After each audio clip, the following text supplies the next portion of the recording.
నమస్కారం దత్తగారు. నమస్తే అమ్మా. దత్తగారు, మృగశిర నక్షత్రం వారి యొక్క గ్రహ గమనాలు ఎలా ఉండబోతున్నాయి? వారికి ఏ గ్రహ బలం ఉంటుంది ఎక్కువగా అంటారు? వాళ్ళు చేయవలసిన పనులు ఏంటి? అండ్ వాళ్ళకి ఏ గ్రహాల నుంచి అనుకూలత ఎక్కువ ఉందంటారు? శ్రీమాత్రే నమః. అందరికీ నమస్కారం. మృగశిర నక్షత్రానికి సంబంధించింది మనం తెలుసుకుంటే కనుక సంఖ్య 5 అన్నమాట. 5 సంఖ్య మృగశిర నక్షత్రానికి వర్తిస్తూ ఉంటుంది. అయితే ఈ నక్షత్రానికి ఉన్న ప్రత్యేకత ఏంటిది, ఈ నక్షత్ర స్వభావం ఏంటి అనేది మనం తెలుసుకుంటే కనుక ఈ నక్షత్రానికి వారు ఏంటంటే కుజుడు అధిష్టాన దేవత. మృగశిర నక్షత్రానికి అధిష్టాన దేవత ఎవరయ్యా అంటే కుజుడు. కుజుడు ఏం చేస్తుంటాడు? క్రోధకారకుడు, ఆవేశకారకుడు, ప్రేమకారకుడు, దయాకారకుడు. ఇలా చూసుకుంటే కనుక కుజుడి యొక్క తత్వం అనేది బాగా ఎక్కువ ఉంటుందన్నమాట. అదేవిధంగా జాతకపరంగా వీరి స్వభావం ఎలా ఉంటుందంటే అందరితో కూడా ఉన్నట్టు మాట్లాడేయడం, వాళ్ళు ఏదో అనుకుంటారనో అదేం ఉండదన్నమాట. ఏదైనా సరే మంచిగా నచ్చితే నచ్చిందని చెప్తారు, లేదంటే నచ్చలేదని చెప్పేస్తారు, ఉన్నట్టు మాట్లాడేస్తారు. కానీ వీళ్ళల్లో దయాగుణం ఎక్కువ ఉంటుంది. ఏదైనా సరే దానం చేయాలి, 10 మందికి ఇవ్వాలి, ఇస్తేనే బాగుంటుందనే స్వభావం కొద్దిగా అధికంగా ఉంటుంది. తీసుకోవడం అలానే ఉంటుంది, ఇవ్వడం కూడా అలానే ఉంటుంది మృగశిర నక్షత్రం వారు. అదేవిధంగా వీరి యొక్క తత్వం చూసుకుంటే కనుక మరి భూమి తత్వం ఎక్కువ ఉంటుందన్నమాట. అదేవిధంగా తమో గుణం, సహజంగా గుణం మనం చూసుకుంటే కనుక తమో గణము అంటారు. గణము అన్న గుణం అన్న ఒకటే స్వభావం. అంటే నేను చెప్పబోయేది ఏంటంటే గణము అన్న గుణం అన్న ఒకటే స్వభావం. అంటే వాళ్ళ యొక్క తత్వం గురించి చెప్తున్నాం. వాళ్ళకి ఎక్కువగా ఎవరిని కొడదామా, ఎవరిని తిడదామా, ఎవరితో గట్టిగా మాట్లాడదామా అంటే అనవసరంగా వీళ్ళెవరి జోలు వెళ్ళరు, వీళ్ళ జోలు వస్తే మటుకు ఊరుకోరు. అలాంటి స్వభావం, ఖచ్చితంగా గొడవలైనా సరే పర్లేదు అనుకుంటే స్వభావం ఎక్కువ ఉంటుందన్నమాట వీరి తత్వం అలా ఉంటుంది. అదేవిధంగా దైవతా సంబంధించింది గణం. దైవత సంబంధించిందంటే ఏ మాట అయినా సరే ఇందాక మనం అన్నాం, తమో గుణం ఉన్న వ్యక్తి ఎప్పుడు కూడా ఎవరిని కొడదామో ఎవరిని తిడదామని ఆలోచించినప్పటికీ కూడా తమో గుణం వేరు, తమో గణం వేరు. తమో గణం, అదేవిధంగా దైవతా గణం. తాకట్టులో ఉన్న బంగారాన్ని విడిపించి ఆ రోజు ఆన్లైన్ రేటుకే మేము కొంటాం. Sharma gold company. కోపిష్టిగా ఉన్నా, కోపంగా ఉన్నా, క్రోధంగా ఉన్నా ఎవరు అయినా సరే వీళ్ళ జోలు వస్తే ఊరుకోరనమాట. అయితే జాతక పరంగా అమ్మ మరి ఈ నక్షత్రానికి అధిష్టాన దేవత కుజుడు కాబట్టి కుజుడికి కొన్ని గ్రహాలు పడుతుంటాయి, కొన్ని గ్రహాలు పడకుండా ఉంటాయి. అంటే మిత్రగ్రహం, శత్రుగ్రహం అని 2 ఉంటాయి అన్నమాట. కాబట్టి కుజుడు, శుక్రుడు, బుధుడు శత్రుపరంగా ఉంటుంది. శని కూడా అంటే ఇద్దరికి అసలు ఇంకా పడదు. శుక్రుడు, బుధుడు, అదేవిధంగా శని, ఈ 3 గ్రహాల పరంగా చూసుకుంటే ఈ యొక్క నక్షత్రం వారికి కాస్త రివర్స్లో ఉంటుందని చెప్పి అర్థం అన్నమాట. అదేవిధంగా చూసుకుంటే వీరి యొక్క కుజుడి యొక్క అధికమైన ప్రభావంతో ఉద్రేక స్వభావం, కోపం ఎక్కువ ఉండటం జరుగుతూ ఉంటుందన్నమాట. జాతక పరంగా మనం క్షుణ్ణంగా పరిశీలిస్తే వీళ్ళ జాతకంలో ఎక్కడైనా సరే 12 స్థానాల్లో కనుక గ్రహం అయితే రవి గ్రహం నుంచి, రవి ఆరోగ్యకారకుడు, అదేవిధంగా ఆరోగ్యం బాగుంటే కనుక రవి బాగున్నట్టు, ఆరోగ్యం బాగాలేకపోతే రవి నీచంగా ఉన్నట్టు, తండ్రి నుంచి కానీ అదేవిధంగా పితృ సంబంధమైన దోషాలు ఉంటే కనుక చంద్రుడు, రవి ఈ 2 గ్రహాలకు సంబంధించినవే కాబట్టి మాతృదోషం, పితృదోషం. కాబట్టి రవిచంద్రులు కలయిక వాళ్ళిద్దరూ కనుక జాతకంలో ఎక్కడైతే నీచంగా ఉంటారో అప్పుడు మానసికంగా, శారీరకంగా సమస్యలు కలుగుతూ ఉంటాయన్నమాట. ఇది నివారణ జరగాలంటే 10 రోజుల పాటు ఖచ్చితంగా కూడా ప్రతి నిత్యము అన్నదానం చేస్తూ ఉండటం మంచిది. అంటే మనకు వేలకు వేలు పెట్టలేమండి. అంటే వాళ్ళ శక్త్యానుసారం కనీసం మినిమంలో నెలకొకసారి అయినా సరే ఒక 10 మందికి అన్నదానం చేస్తే కనుక మరి మృగశిర నక్షత్రం వారు ఆరోగ్యంగా, మానసికంగా సమస్యలు లేకుండా ఉంటారనమాట. చంద్రుడు నీచంగా ఉంటే తల్లి నుంచి సపోర్ట్ లేకపోవడం, భార్యకే సపోర్ట్ ఇస్తున్నావురా అంటూ ఉండటం, అంటే ప్రతి విషయంలో అలా మానసికంగా ప్రతి విషయంలో సమస్యగా ఉంటుంది.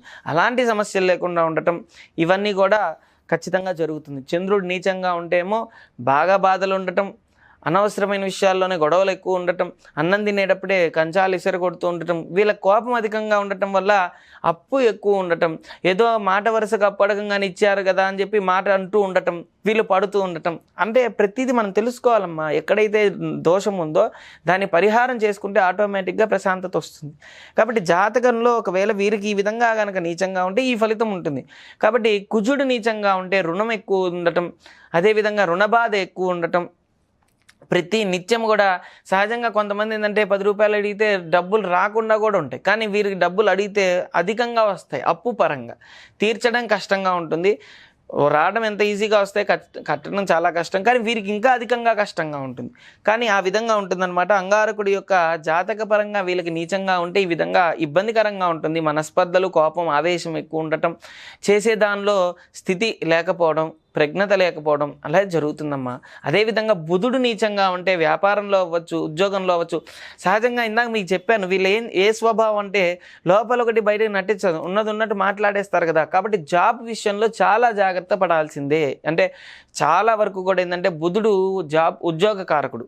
మనం చూసుకుంటే ఉద్యోగం సరిగ్గా ఉండాలన్నా, చేసే ఉద్యోగంలో కూడా ప్రమోషన్ రావాలన్నా, మంచి స్థితి కలగాలన్నా మనం క్రోధం కానీ ఆవేశం కానీ అన్ని కంట్రోల్ ఉంచుకుంటేనే బాగుంటుంది.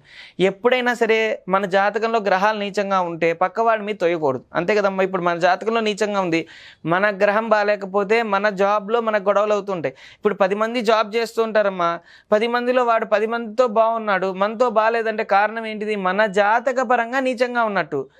అదేవిధంగా జాతక పరంగా నీచంగా ఉన్నాడని ఆలోచించి మనం ఆ జాతక సంబంధించింది ఏదైనా చిన్న చిన్న గ్రహాలు చేసుకుంటే సరిపోతుంది, కానీ పక్కవాడి మీద దోస్తే ఉపయోగం లేదు. కాబట్టి బుధుడు నీచంగా ఉంటే వీరికి ఎండి కానీ వీరికన్నా పెద్ద పై పోస్టులు చేసే, అసలు లెక్క ప్రకారం వీరు రావడమే పెద్ద పోస్టులు వస్తాయి, కానీ వీరి చేతులారా చెప్పాను కదమ్మా, చేతులారా కోపం అవ్వచ్చు, ఆవేశం అవ్వచ్చు, దాని ద్వారా వచ్చే అవకాశాలన్నీ కూడా చెడగొట్టుకోవడం జరుగుతూ ఉంటుంది అనమాట. బుధుడు నీచంగా ఉంటే అలా జరుగుతుంది. వ్యాపారం అవ్వచ్చు, ఉద్యోగం అవ్వచ్చు, ఇలా ఇబ్బంది ఉంటుంది. అలాంటిది జాగ్రత్త పడుతూ ప్రతి నిత్యము కూడా ఏం చేసుకుంటే బాగుంటుంది అనేది చెప్దాం. బుధుడికి సంబంధించిన విష్ణుమూర్తి సంబంధించిన విష్ణు సహస్రనామం కానీ, విష్ణుమూర్తి ఆరాధన చేయడం కానీ చాలా ముఖ్యం కూడా. అదేవిధంగా జాతక పరంగా మృగశిర నక్షత్రం వారికి గురువు నీచంగా ఉంటే ఏమవుతుంది? సహజంగా మిత్రు ఇందాక చెప్పుకున్నాం, శత్రుత్వం గురించి చెప్పుకున్నాం. మిత్రుపరంగా చూసుకుంటే మిత్రగ్రహం ఏంటి అంటే కుజుడికి గురు మిత్రత్వం. ఎప్పుడు కూడా చదువు బాగానే ఉంటుంది, అన్నిట్లో బాగుంటుంది. అయితే జాబ్ పరంగా ఇబ్బంది కలుగుతూ ఉంటుంది. ఎంతో చదువుకున్నానండి, చేసే జాబే రావట్లేదండి అనే అవకాశాలు ఉంటాయి. కాబట్టి అలాంటివన్నిటికి కూడా మరి బుధుడు కారణం. బుధుడు నీచంగా ఉంటే ఇలా జరుగుతుంది. అయితే చదువు రావాలన్నా వీరికి జాతకంలో ఒకవేళ గ్రహంలో గురువు నీచంగా ఉంటే చదువు రాకపోవడం, చదువు పరంగా ఇబ్బందులు పడుతూ ఉండటం, సార్స్తో పెద్దవాళ్ళతోనే గొడవలు పడుతూ ఉండటం, ఉపాధ్యాయులు అంటే ఏంటమ్మా మనకి చదువు చెప్పే గురువులు, అలాంటి వాళ్ళని కూడా వీళ్ళు కొడుతూ ఉండటం, తిడుతూ ఉండటం, వీళ్ళు నోటికి వచ్చినది మాట్లాడడం జరుగుతుంది. కొంతమంది అయితే ప్రేమగా ఉండటం, అంటే మనం గమనించాల్సిన చెడు కాదు మంచి కూడా ఉంటుంది. ఎప్పుడైతే వీరికి గురువు కనుక మంచి స్థితిలో ఉంటే ఎవరైనా సరే గురువు మంచి మాట చెప్పంగానే వీళ్ళకి అర్థమైపోవడం, ఈ విధంగా పాటిస్తూ ఉంటాను అనుకుంటుండటం, ఆ విధంగా చేస్తే కనుక మంచి సక్సెస్ సాధిస్తారనమాట. గురు బోధ అనేది వీళ్ళకి చాలా వరకు మంచి యోగదాయకంగా ఉంటుంది. అది ఎవరైనా సరే మనం వాస్తవంగా నడుచుకుంటూ వెళ్తుంటే ఒక ఆయన ఏదో చెప్పాడు, ఈ విధంగా అన్నదానం చేయమనో లేదంటే ఇది చేయమన్నాడు, అది చేసి చూస్తే వాళ్ళకి ఖచ్చితంగా సక్సెస్ సాధిస్తారు, ఏ విషయమైనా సరే, ఎవరైనా సరే. కాబట్టి ఆ విధంగా చేస్తే గురువు బలం పెరుగుతూ ఉంటుంది. అదేవిధంగా శుక్రుడు జాతకంలో నీచంగా ఉంటే భార్యాభర్తల మధ్య ప్రేమ లేకపోవడం, సఖ్యత లేకపోవడం, గొడవలు అవుతూ ఉండటం, మనస్పర్ధలు రావడం అని జరుగుతూ ఉంటాయి. అదేవిధంగా స్త్రీ సంబంధించిందే ఇతనికి ఎండి కానీ పెద్ద పోస్టులు అందరూ కూడా ఇతనికి సంబంధించింది మెయిన్గా స్త్రీలు ఉన్నారనుకోండి, అంటే జాతకంలో శుక్రుడు నీచంగా ఉంటే వాళ్ళ వల్లనే నీచపడుతూ ఉంటాడు. అంటే జాబులో పోగొట్టుకుంటాడు, అదేవిధంగా ఇంట్లో గొడవలు అవుతూ ఉంటాయి, ఇవన్నీ జరుగుతాయి. అదేవిధంగా శుక్రుడు మంచిగా ఉన్నాడు అనుకో అమ్మ, మంచి స్థితి కలుగుతుంది, వాళ్ళ ద్వారానే బాగుపడతాడు, వాళ్ళ ద్వారానే లైఫ్ టర్న్ అవుతుంది, ఖచ్చితంగా బాగుంటుంది అనమాట. కాబట్టి శనిగ్రహం జాతకంలో నీచంగా ఉంటే, అంటే మనకి నీచంగా ఉన్నది మంచి గ్రహం మనం తెలుసుకున్నాం అనుకోండి, ఈ గ్రహం నాకు బాగాలేదు అని అర్థమైపోతుంది. ఈ వీడియో చూస్తే నాకు తెలిసి 100% అర్థం అవ్వాలని ఇంత చెప్తున్నాం. కాబట్టి శనిగ్రహం కనుక నీచంగా ఉంటే మోకాళ్ళ నొప్పులు రావడం, కాళ్ళ నొప్పులు రావడం, అనవసరంగా టెన్షన్స్ పడుతూ ఉండడం, ప్రతిదానికి మంచిగా 10 మందికి చెప్తూ ఉన్నా కానీ వాళ్ళు అర్థం చేసుకోక వీళ్ళని తిడుతూ ఉండటం, ఇవన్నీ జరుగుతాయి శని నీచంగా ఉంటే. అయితే ఇప్పుడు ప్రజెంట్ ఏంటంటే అర్ధ భాగం చూసుకుంటే కనుక మరి మిథునానికి వస్తుంది, కాబట్టి మిథునాన్ని నుంచి అష్టమ శని జరుగుతుంది, కాబట్టి గొడవలు అవుతుండటం, మనస్పర్ధలు రావడం ఇట్లాంటివి జరుగుతాయి. చాలా జాగ్రత్తగా ఓర్పుగా ప్రతి విషయంలో జాగ్రత్త పడుతూ ఎక్కువ శాతం వాకింగ్ చేస్తే శని భగవాన్ని ప్రీతికరం, కాబట్టి నడవడం అనేది చాలా ముఖ్యం. నడుస్తూ ఉంటే కనుక మంచి సక్సెస్ సాధిస్తారు, అన్నిట్లో బాగుంటుంది అనమాట. శని కవచం చదువుకోవడం వల్ల మంచి ఫలితం వస్తుంది. రాహుకేతువులు చూసుకుంటే కనుక మెయిన్గా స్థిరత్వకారకుడు. ఒక స్థిరమైన జాబ్ చేయడానికి, స్థిరంగా ఉండటానికి, ప్రశాంతతకి మెయిన్గా 18 రకాలుగా రాహు ఇబ్బంది పెడుతుంటాడు. ఇలాంటివన్నీ నివారణకి దుర్గా సప్తశ్లోకి చదువుకొని రాహుగ్రహ అధిష్టాన దేవత పూజ చేసుకుంటే కనుక మంచి ఫలితం వస్తుంది. ఏదైనా సరే అమ్మా, ఈ 9 గ్రహాల్లో రవిగ్రహం బాగాలేకపోతే రవి కవచం చదువుకోవడం, చంద్రగ్రహం బాగాలేకపోతే చంద్ర కవచం చదువుకోవడం, అంగారకుడు కుజుడు బాగాలేకపోతే కుజ కవచం చదువుకోవడం, బుధ కవచం, బృహస్పతి, శుక్ర కవచం, శని కవచం, ఇవన్నీ కవచాలు గూగుల్లో వస్తాయి. ఇవన్నీ నాకు తెలియదండి, నాది ఏ నక్షత్రం నాకు తెలియదు స్వామి అంటే కనుక ఏం టెన్షన్ పడకూడదు. మనకి బాగా గ్రహ బాధలు ఎక్కువ ఉన్నప్పుడు ఖచ్చితంగా తల మీద స్నానం చేసి నవగ్రహ కవచం చదువుకోవాలి.